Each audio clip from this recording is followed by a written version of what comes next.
Om Swastiastu. Assalamualaikum warahmatullahi wabarakatuh. Shalom, nama budaya, salam kebajikan, salam sejahtera bagi kita semua. Kami dari SKDB 8 akan mempresentasikan studi proyek kami mengenai ablasio retina.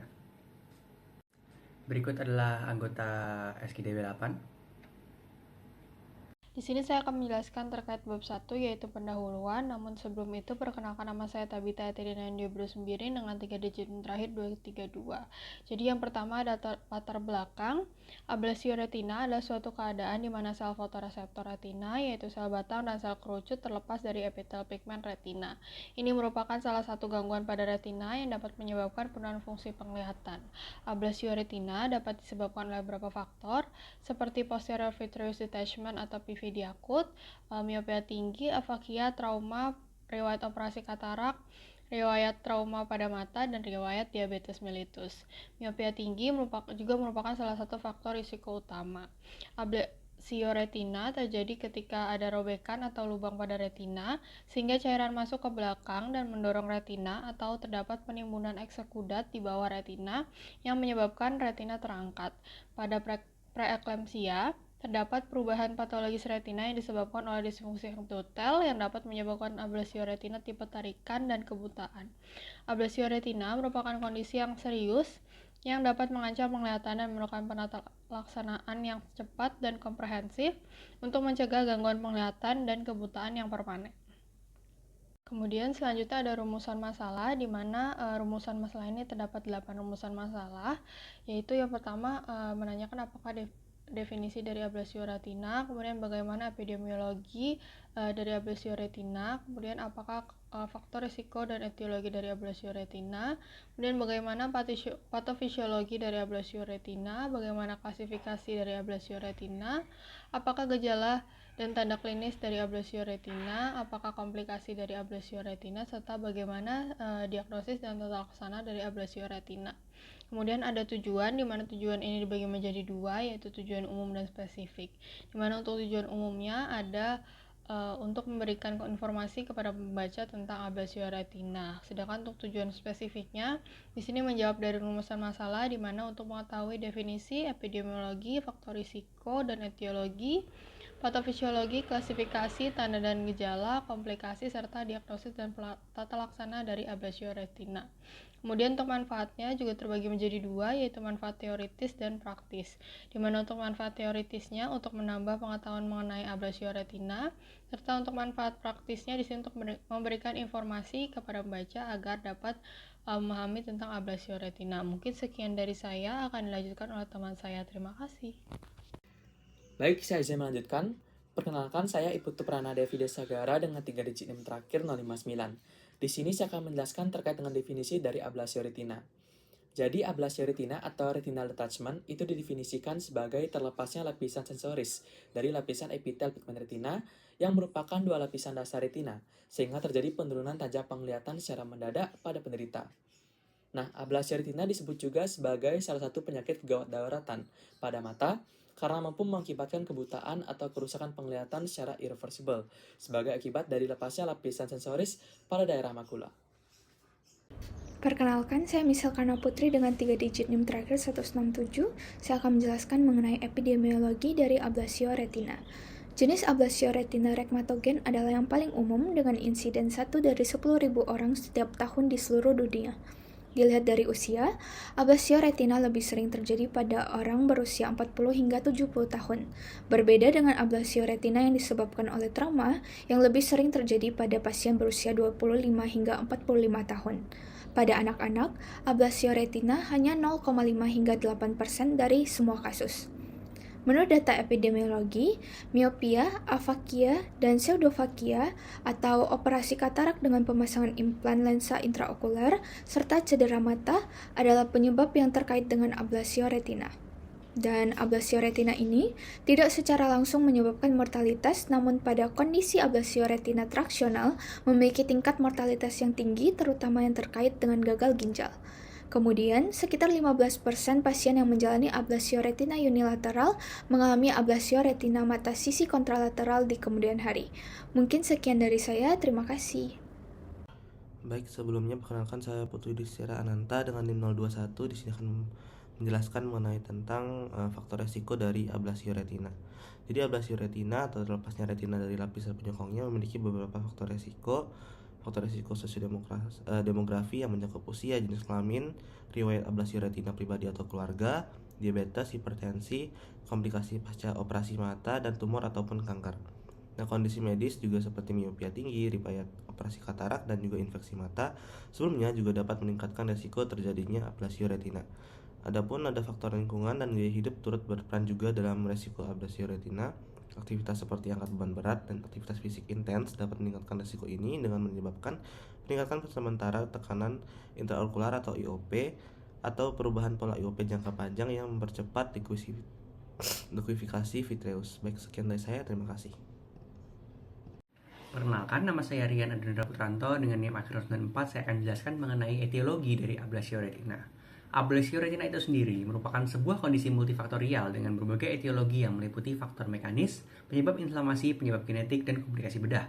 Faktor mekanis meliputi rhematogenous retinal detachment atau RRD yang disebabkan oleh robekan atau lubang di retina yang memungkinkan cairan masuk ke ruang antar retina dan bagian belakang mata.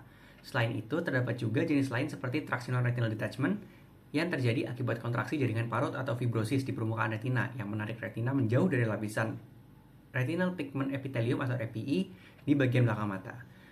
Berikutnya adalah penyebab inflamasi, meliputi proliferative vitreoretinopathy atau PVR, di mana sel-sel dalam vitreous gel berkembang biak dan berkontraksi, mengakibatkan terlepasnya retina. Masih termasuk dalam penyebab inflamasi, pelepasan retina serosa uveitis adalah jenis pelepasan retina yang terjadi akibat kondisi inflamasi pada mata. Kondisi dapat menyebabkan cairan berkumpul di bawah retina, memisahkannya dari lapisan di bawahnya dan menyebabkan gangguan penglihatan. Setelah faktor mekanis dan penyebab inflamasi, ada juga penyebab genetik yang meliputi autosomal dominant neovascular inflammatory vitreoretinopathy atau ADNIV, adalah kondisi langka yang diwariskan dan disebabkan oleh mutasi dalam gen CAPN5 yang menyebabkan vitreoretinopathy inflamasi neovaskular. Penyebab genetik juga meliputi familial exudative vitreoretinopathy atau FEVR.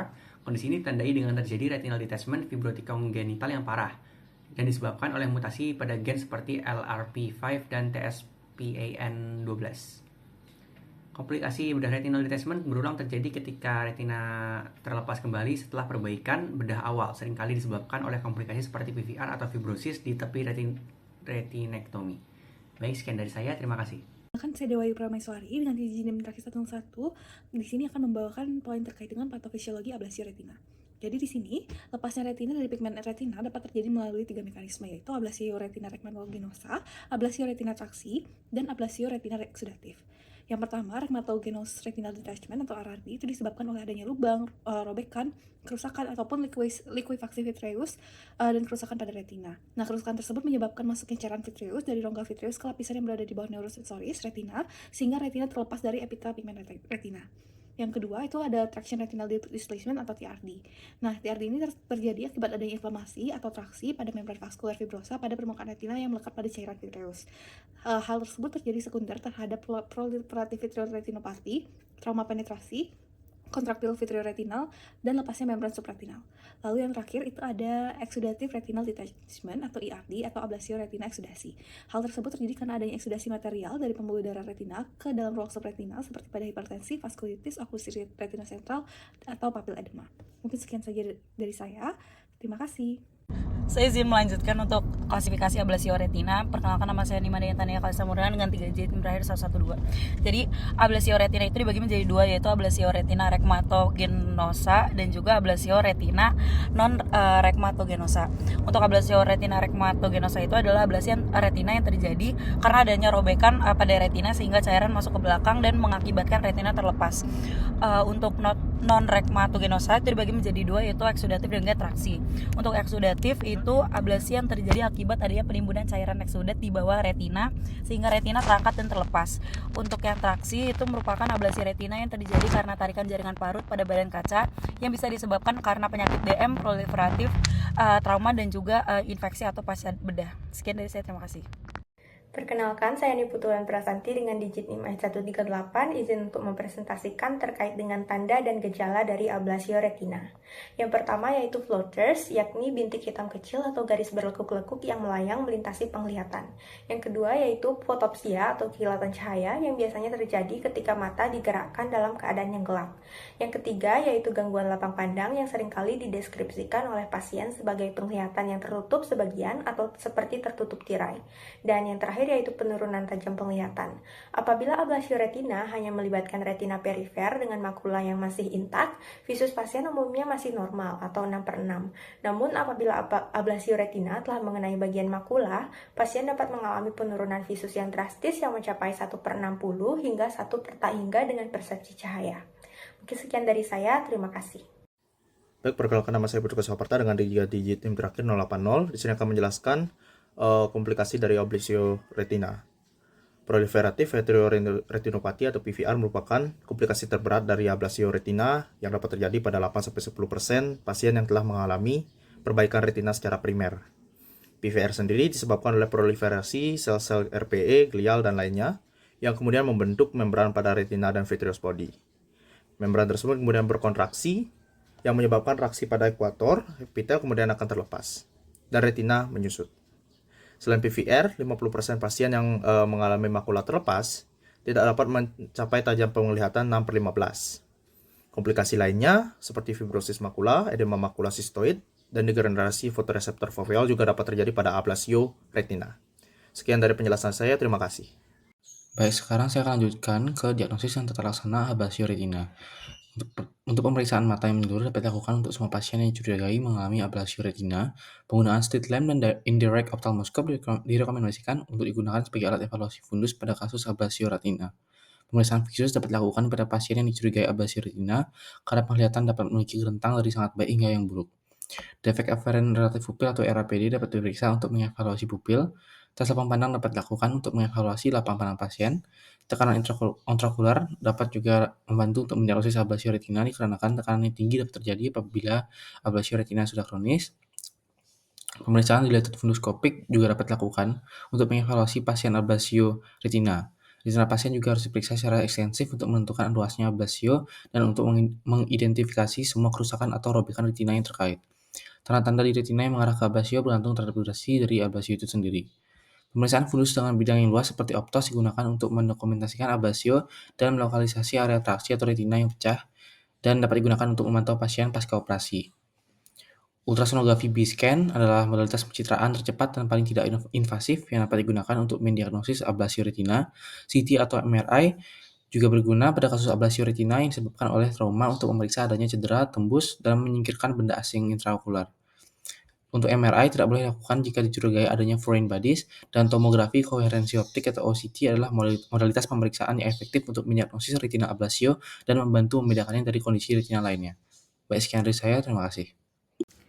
Nama saya Benih Yanan Kalisa dengan 3 digit NIM terakhir 152. Saya izin untuk melanjutkan penjelasan teman saya mengenai diagnosis dan tata laksana dari ablasio retina. Jadi berdasarkan klasifikasinya, untuk rheumatogenius dan transitional ablasio retina, itu perlu dilakukan tindakan bedah untuk memperbaiki robekan retina dengan prosedur antara lain scleral buckling, PPV, ataupun pneumatic retinopaksi. Nah, sedangkan untuk exudative retinal detachment itu karena disebabkan oleh kondisi yang mendasarinya, sehingga pengobatan perlu dimulai dengan menangani penyebab utamanya. Lalu kita juga bisa mempertimbangkan PPV atau pengeluaran cairan subretinal melalui retina. Untuk prosedur pembedahannya sendiri itu ada beberapa macam. Yang pertama adalah scleral buckling yang melibatkan pemasangan bahan fleksibel seperti silikon di sekitar sklera untuk menekan retina kembali ke tempatnya. Prosedur ini mengurangi tarikan pada vitreous pada retina dan memungkinkan cairan di belakang retina untuk diseral kembali. Selanjutnya ada PPV atau pars plana vitrectomy yang melibatkan pengangkatan vitreous humor melalui sayatan kecil sklera untuk memperbaiki retina yang terlepas menggunakan laser atau cryoterapi. Gas atau minyak silikon mungkin digunakan untuk menahan retina selama penyembuhan. Selanjutnya adalah pneumatic retinopaksi, di mana prosedur bedah ini melibatkan penyuntikan gelembung gas ke dalam vitreous humor untuk menekan retina yang terlepas kembali ke posisinya. Pasien memposisikan kepala untuk menjaga posisi gelembung gas, sementara laser atau cryoterapi digunakan untuk memperkuat perlekatan retina. Mungkin sekian dari saya, terima kasih. Baik, terima kasih atas waktunya. Saya izin untuk memperkenalkan diri dulu. Nama saya Wilson Eka Putra Tanuwijaya dengan tiga digit NIM terakhir 084. Saya izin untuk mengakhiri dengan sebuah kesimpulan. Jadi, ablasio retina atau retinal detachment adalah kondisi kegawat daruratan pada mata di mana lapisan sensoris mata terlepas dari epitel pigmen retina atau EPR yang dapat menyebabkan penurunan tajam penglihatan dan kebutaan irreversible. Ada 3 jenis utama ablasio retina, yaitu ablasio retina rhegmatogenosa, ablasio retina traksi, dan ablasio retina eksudatif. Faktor risiko meliputi usia, miopia, operasi katarak, trauma, diabetes, dan hipertensi. Diagnosis memerlukan pemeriksaan mata menyeluruh dan modalitas pencitraan seperti ultrasonografi, CT, MRI, dan OCT.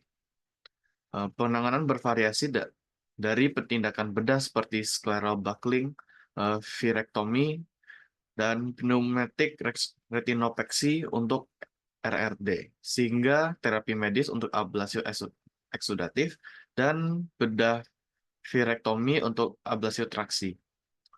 Deteksi dini dan edukasi tentang faktor risiko dan gejala awal sangat penting untuk mencegah kebutahan. Mungkin sekian dari saya, terima kasih. Baik, sekian presentasi student project dari kelompok SKDB 8. Bila ada salah kata, kami mohon maaf. Terima kasih.